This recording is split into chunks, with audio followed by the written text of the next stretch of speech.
എന്ന് മുസ്ലിങ്ങൾ അറിയപ്പെടാൻ എന്താ കാരണം? ഖുർആനിൽ അഹ്ലുസുന്നത്ത് വൽ ജമാഅത്ത് എന്ന പേരില്ലല്ലോ. മുഅ്മിനൂൻ, മുസ്ലിമൂൻ, ഹിസ്ബുള്ള എന്നൊക്കെയാണല്ലോ ഖുർആനിൽ മുസ്ലിങ്ങൾക്ക് പറഞ്ഞ പേര്.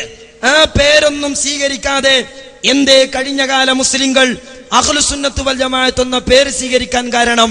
അതിനെന്താ തെളിവ് എന്നാണല്ലോ അബ്ദുറഹ്മാൻ അൻസാരി ചോദിച്ചത്.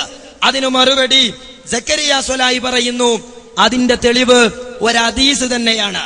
ഒരു ഹദീസിൽ നിന്നാണ് ആ പേര് മുസ്ലിങ്ങൾ സ്വീകരിച്ചത് എന്ന് അതേ മുജാഹിദിൽ, ചങ്ങരംകുളം മുജാഹിദിലെ അബ്ദുറഹ്മാൻ അൻസാരിയാണ് നേരത്തെ ഗണ്ണിച്ചത്.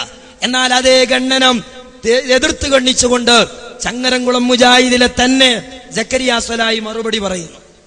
സുഹൃത്തുക്കളെ, അഹ്ലുസുന്നത്ത് വൽ ജമാഅ എന്ന പേര് അത് നമ്മുടെ മുൻഗാമികൾ സ്വീകരിക്കാനുണ്ടായ സാഹചര്യം നിങ്ങൾ മനസ്സിലാക്കണം.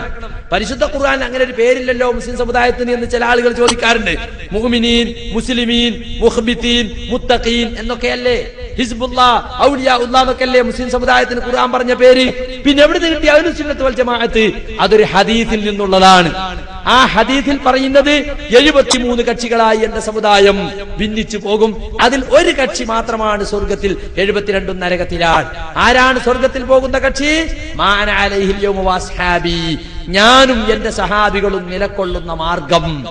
ആ മാർഗത്തിൽ നിലകൊള്ളുന്നവർ ഖിയാമത്ത് നാൾ വരെ ആരാണോ അവരാണ് സ്വർഗത്തിൽ പോകുന്ന കക്ഷി. അതിൽ നിന്ന് നമ്മുടെ മുൻഗാമികൾ ഉണ്ടാക്കിയതാണ് മാന അലൈഹി എന്ന് പറഞ്ഞതാണ് അസ്സുന്ന, വസ്ഹാബി എന്ന് പറഞ്ഞാണ് അൽ ജമാഅത്ത്. അപ്പോ മാനാലൈഹി വ സ്വഹാബി, മാനാലൈഹി എന്നത് സ്വഹാബ് സുന്നത്താണ്, വ സ്വഹാബി എന്നത് ജമാഅത്താണ്. അങ്ങനെയാണ് മുസ്ലിങ്ങൾ അഹ്ലുസുന്നത്ത് വൽ ജമാഅത്ത് എന്ന് പറയുന്നത് എന്ന് അബ്ദുറഹ്മാൻ അൻസാരിയുടെ വെല്ലുവിളിക്ക് സക്കരിയ സ്വലാഹി മറുപടി പറയുന്നതും നിങ്ങൾ